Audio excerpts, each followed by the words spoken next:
గన్నవరంలోని TDP కార్యాలయం మీద దాడి కేసులో గన్నవరం మాజీ ఎమ్మెల్యే వల్లభనేని వంశీ మీద పోలీసులు కేసు నమోదు చేయడం జరిగింది.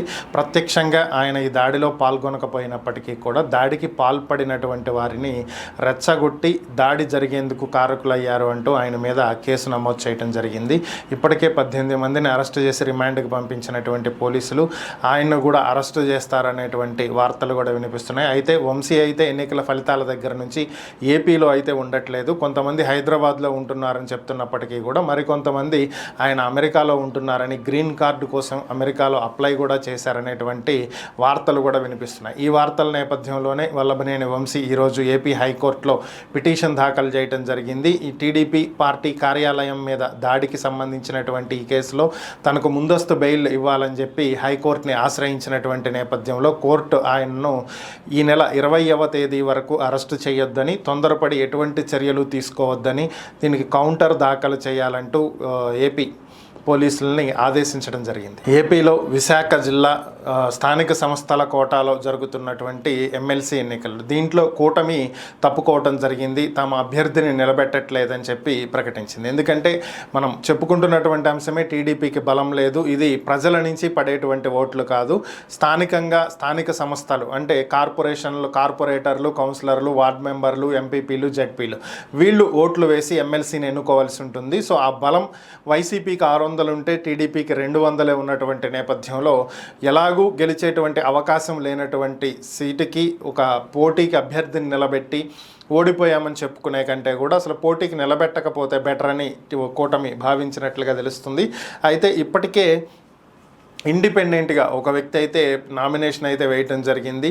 లాంఛనంగా ఇక ఓవరాల్గా గెలిచేటువంటి అవకాశం బొత్స సత్యనారాయణ గారికే ఉంది అని చెప్పి అనుకుంటున్నటువంటి నేపథ్యంలో దీనికి సంబంధించి అంబటి రాంబాబు మాజీ మంత్రి స్పందించడం జరిగింది. ఆయన మాట్లాడుతూ వైసీపీది ఈ విజయం అనేది వైసీపీలో నూతన ఉత్సాహం నింపుతుందని, దీంతో ఇంకా పార్టీలో బలం ఉందని, స్థానిక నేతలు అలాగే కార్యకర్తలు పార్టీ వైపే నిలబడి ఉన్నారని, వైసీపీకి ఈ విజయంతో పూర్వ వైభవం మరలా వచ్చేటువంటి పరిస్థితులు కనిపిస్తున్నాయి అని చెప్పి ఆయన వ్యాఖ్యానించడం జరిగింది. నిన్న మాజీ మంత్రి జోగి రమేష్ ఇంట్లో ఏసీబీ అధికారులు సోదాలు నిర్వహించినటువంటి విషయం అందరికీ తెలిసిందే. ఈ సోదాలలో అగ్రిగోల్డ్కి సంబంధించినటువంటి భూములను వీరు కొనుగోలు చేసి అమ్మారు అనేది వీరి మీద ఉన్నటువంటి ప్రధానమైనటువంటి ఆరోపణ. దీనికి సంబంధించే జోగి రమేష్ తనయుడు జోగి రాజీవ్ని అరెస్టు చేయటం, ఆయన్ని రిమాండ్కి కూడా పంపించడం జరిగింది.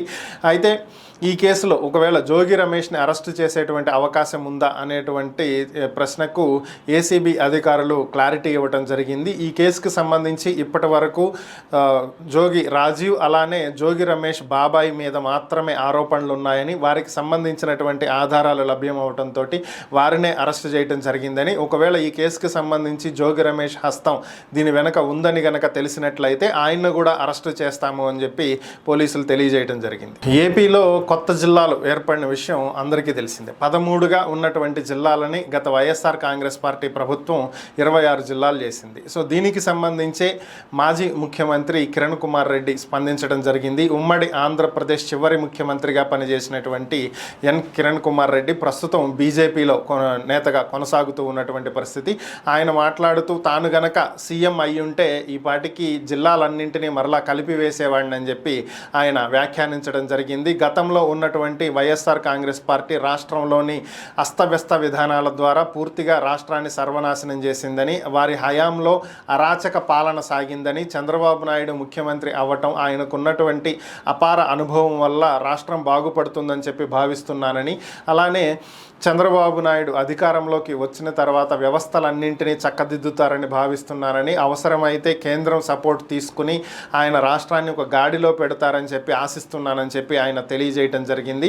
అలాగే తెలంగాణ ఆంధ్ర మధ్య ఉన్నటువంటి జల వివాదాలు పరిష్కారం కావాలంటే బ్రిజేష్ కుమార్ ట్రిబ్యునల్ని పక్కన పెడితే తప్ప ఈ వివాదాలు పరిష్కారం అవ్వవని, లేదంటే రాయలసీమ ఎడారిగా మారేటువంటి పరిస్థితులు ఎదురవుతాయని చెప్పి ఆయన వ్యాఖ్యానించడం జరిగింది. ఈరోజు ఉదయం కర్నూలు జిల్లాలో ఒక దారుణమైనటువంటి హత్య జరిగింది. టీడీపీ నేత మాజీ సర్పంచ్ శ్రీనివాసుల్ని ఉదయం ఆయన 5 గంటల సమయంలో బయటకు వచ్చినటువంటి నేపథ్యంలో కళ్ళల్లో కారం చల్లి అత్యంత పాశవికంగా వేట కొడవళ్లతోటి గొంతు కోసి చంపినటువంటి ఘటన కర్నూలు జిల్లాలో చోటు చేసుకుంది. దీనికి సంబంధించి టీడీపీ నేత మంత్రి నారా లోకేష్ స్పందిస్తూ వైఎస్ఆర్ కాంగ్రెస్ పార్టీ అధికారంలో లేకపోయినప్పటికీ కూడా దురాగతాలను కొనసాగిస్తూనే ఉందని, టీడీపీకి గడిచినటువంటి 24 ఎన్నికలలో శ్రీనివాసులు పనిచేసినటువంటి నేపథ్యంలో, టీడీపీ గెలుపులో ఆయన పాత్ర వహించినటువంటి నేపథ్యంలో అది జీర్ణించుకోలేనటువంటి వైఎస్ఆర్ కాంగ్రెస్ పార్టీ నేతలు ఆయన్ను దారి కాచి కళ్ళల్లో కారం చల్లి అత్యంత దారుణంగా హత్య చేశారని,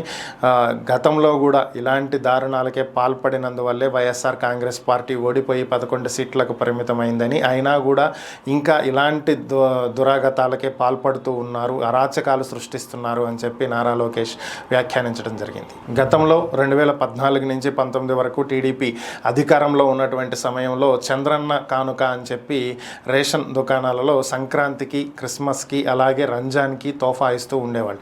రంజాన్ తోఫా అని, క్రిస్మస్కి, అలాగే సంక్రాంతి చంద్రన్న కానుకని ఇట్లా వచ్చేవి. సో వీటిల్లో ప్రత్యేకంగా రెగ్యులర్గా ఇచ్చేటువంటి రేషన్ కాకుండా అదనంగా సేమియాలు, గోధుమ పిండి, బెల్లం, అలాగే నెయ్యి, పంచదార ఇలాంటివి అదనంగా వచ్చేవి. సో అయితే 2019 తరువాత వైఎస్ఆర్ కాంగ్రెస్ పార్టీ ప్రభుత్వం వీటన్నింటినీ కూడా పక్కన పెట్టేయటం జరిగింది. ఇక రెగ్యులర్గా ఇచ్చేటువంటి రేషన్లో కూడా కొన్ని ఐటమ్స్ని తగ్గించేయటం జరిగింది.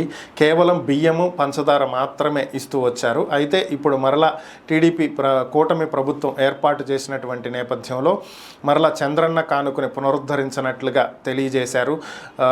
సంక్రాంతి, క్రిస్మస్, రంజాన్కి యథావిధిగా చంద్రన్న కానుక గతంలో ఏ విధంగా అయితే ఇచ్చేవాళ్ళో అదే విధంగా ఇస్తాము అని చెప్పి ప్రభుత్వం ప్రకటించడం జరిగింది. అలాగే ప్రతి నెల రెగ్యులర్గా ఇచ్చేటువంటి రేషన్లో కూడా బియ్యము, పంచదార మాత్రమే కాకుండా నూనె, కందిపప్పు, శనగలు ఇలా కొన్ని ఐటమ్స్ని అదనంగా ఇవ్వబోతున్నట్లుగా కూడా ప్రభుత్వం ప్రకటించడం జరిగింది. అయితే ఒక 6 నెలల పాటు కంటిన్యూగా ఎవరైనా సరే రేషన్ తీసుకోనట్లయితే ఆ కార్డులను రద్దు చేస్తాము అని కూడా ప్రభుత్వం ప్రకటించడం జరిగింది. ఏపీ ముఖ్యమంత్రి చంద్రబాబు నాయుడు పారిశ్రామికవేత్తలతో సమావేశం అవడం జరిగింది. ముఖ్యంగా పారిశ్రామిక శాఖ మంత్రి టీజీ భరత్ అలాగే అధికారులతో సమావేశమైనటువంటి చంద్రబాబు నాయుడు ఏపీలో పారిశ్రామిక పార్కులను పెంచాలని, మహారాష్ట్రలో దేశంలోనే అత్యధికంగా పారిశ్రామిక పార్కులు ఉన్నాయని, వాటి వలన అక్కడ పరిశ్రమలు ఏర్పాటు చేయడానికి అనువైనటువంటి వాతావరణం కలుగుతుందని, కాబట్టి ఏపీలో కూడా 100 ఎకరాల స్థలంతో 100 పార్కులను ఏర్పాటు చేయాలని, వీటిలో వివిధ రకాలైనటువంటి పరిశ్రమలు ఐటీ, నాన్ ఐటీ, సర్వీస్ రంగానికి చెందినవి, మ్యానుఫ్యాక్చరింగ్కి సంబంధించినవి, ఫార్మా ఇలా అనేక రకాలైనటువంటి పరిశ్రమలను నెలకొల్పడానికి అవకాశం దొరుకుతుందని, దీనికి సంబంధించి అధికారులు దృష్టి పెట్టాలని, సింగిల్ విండో పద్ధతిలో పరిశ్రమలకు అనుమతులు లభించేదాకా ఒక పారిశ్రామిక విధానాన్ని రూపొందించాలని, పరిశ్రమలు ఏపీకి వచ్చినటువంటి నేపథ్యంలోనే అభివృద్ధి బాగా జరుగుతుందని, గతంలో వచ్చినటువంటి పరిశ్రమలు గత ప్రభుత్వం తీసుకున్నటువంటి విధానాల వల్ల వెళ్ళిపోవటం జరిగిందని, మరలా వాళ్ళందరినీ కాంటాక్ట్ చేసి ఏపీలో పరిశ్రమలు నెలకొల్పే విధంగా చర్యలు చేపట్టాలని చెప్పి ఆయన ఆదేశించడం జరిగింది. ఇక నుంచి ఈ క్యాబినెట్ జరగనుంది అని చెప్పి ముఖ్యమంత్రి చంద్రబాబు నాయుడు ప్రకటించడం జరిగింది. గతంలో కూడా 2019కి ముందు ఆయన అధికారంలో ఉన్నప్పుడు పేపర్లెస్ వర్క్ చేయాలనేటువంటి ఉద్దేశంతో ఈ క్యాబినెట్ని రన్ చేయడం జరిగింది. అంటే ఒక క్యాబినెట్ మీటింగ్ జరిగితే ఒక్కొక్కరు దాదాపుగా ప్రతి మంత్రి కూడా ఒక 40 నుంచి 50 పేపర్లు దానికి సంబంధించినటువంటివి తీసుకువెళ్లాల్సి ఉంటుంది, దస్త్రాలు.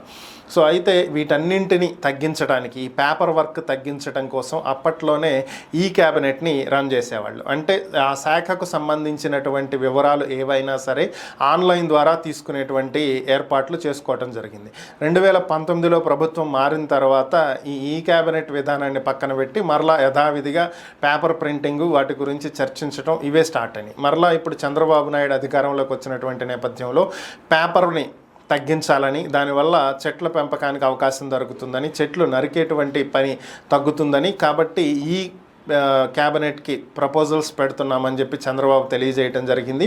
దీంట్లో భాగంగా క్యాబినెట్ మినిస్టర్లందరికీ కూడా ఐప్యాడ్లు ఇవ్వనున్నట్లుగా తెలియజేశారు. ఈ ఐప్యాడ్లలో కావాల్సినటువంటి సమాచారం మొత్తం పొందుపరుస్తారు. దాన్ని క్యాబినెట్కి వచ్చేటప్పుడు మంత్రులు ఆ ఐప్యాడ్ ద్వారా కావాల్సినటువంటి దస్త్రాలను తీసుకోవచ్చు. ప్రజెంటేషన్ ఇవ్వడానికి అన్నింటికి అనుకూలంగా ఉండేలాగా దాంట్లో సాఫ్ట్వేర్ని అప్డేట్ చేయించుకొని ఉన్నారు. భారత ఉమెన్ రెజ్లర్ వినేష్ పొగాట్ ఒక 100 గ్రాముల బరువు ఎక్కువ ఉన్నటువంటి కారణంగా పారిస్ ఒలింపిక్స్లో చివరి పోటీలో ఫైనల్ పోటీలో నుంచి వైదొలగాల్సి వచ్చిన విషయం అందరికీ తెలిసిందే. అయితే ఆమె స్పోర్ట్స్ ట్రిబ్యునల్ని ఇప్పటికే ఆశ్రయించడం జరిగింది. ఆర్బిట్రేషన్ దీని మీద వాదనలు విన్న తర్వాత ఒలింపిక్స్ ముగిసేటువంటి లోపు దీని మీద తమ తీర్పు ఏంటి అనేది వెలువరిస్తారు అనేటువంటి వార్తలు అయితే వచ్చినాయి. అయితే ఇప్పటికే ఒలింపిక్స్ ముగిసిపోయినాయి, ముగింపు వేడుకలు కూడా జరిగిపోయినాయి.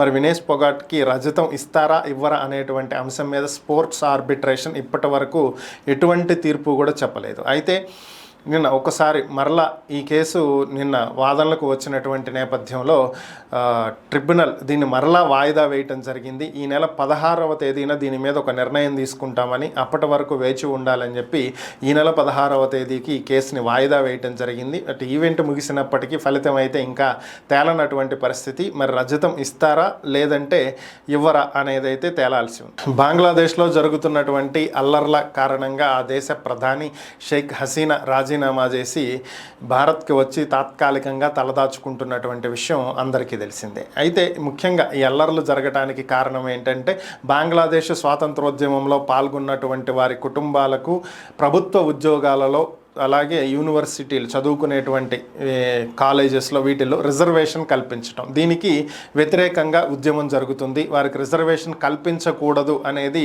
ఆందోళనకారులు చేస్తున్నటువంటి డిమాండ్. సో దీంట్లో భాగంగానే జూలై 19వ తేదీ జరిగినటువంటి ఒక ఆందోళనలో అక్కడ ఆందోళన శృతి మించడంతో స్థానికంగా ఉన్నటువంటి పోలీసులు అప్పుడు కాల్పులు జరపడం జరిగింది. ఈ కాల్పులలో స్థానికంగా ఉన్నటువంటి ఒక షాపు యజమాని మరణించడం జరిగింది, ఒక దుకాణదారుడు. సో దీనికి సంబంధించే ఇప్పుడు మరణించినటువంటి దుకాణదారుడి బంధువు కేసు పెట్టడం జరిగింది. ఈ అల్లర్ల మొత్తానికి కారణం అవామీ లీగ్ పార్టీ నాయకులు అలాగే ప్రధాని షేక్ హసీనా అని ఆమె మీద హత్య కేసు నమోదు చేయాలి, అంటే మర్డర్ కేసు నమోదు చేయాలి అని చెప్పి ఆయన పోలీసుల్ని ఆశ్రయించడంతో పోలీసులు ఆమె మీద మర్డర్ కేసు పెట్టడం జరిగింది. మరి ఇది ఇంకా ఎంతవరకు వెళ్తుంది అనేది అయితే చూడాలి.